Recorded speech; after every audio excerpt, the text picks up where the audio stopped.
la propriété. La propriété est le droit d'user, de jouir et de disposer des biens meubles et immeubles.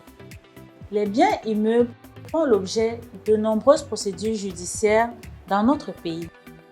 Comment est-ce que le législateur camerounais encadre les atteintes portées à la propriété foncière? Il est important de déterminer les différents acteurs à la propriété foncière et ensuite les sanctions qui en découlent. Les atteintes à la propriété foncière sont commises par les particuliers et les agents de l'État.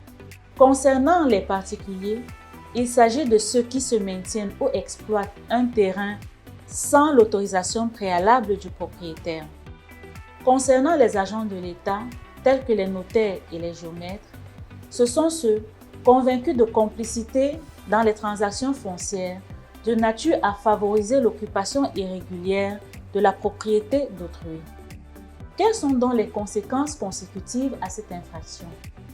Les sanctions prévues en répression des atteintes à la propriété foncière sont d'ordre pénal et civil.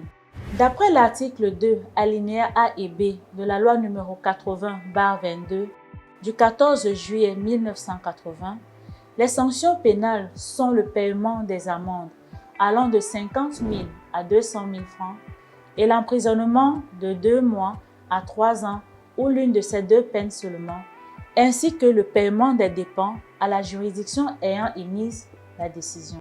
En général, les sanctions civiles en cas d'atteinte à la propriété foncière sont le déquerpissement de l'occupant irrégulier à ses frais et le paiement des dommages et intérêts à la victime sur le fondement de l'article 1382 du Code civil applicable au Cameroun qui dispose que tout fait quelconque de l'homme qui cause à autrui un dommage oblige celui par la faute duquel il est arrivé à le réparer.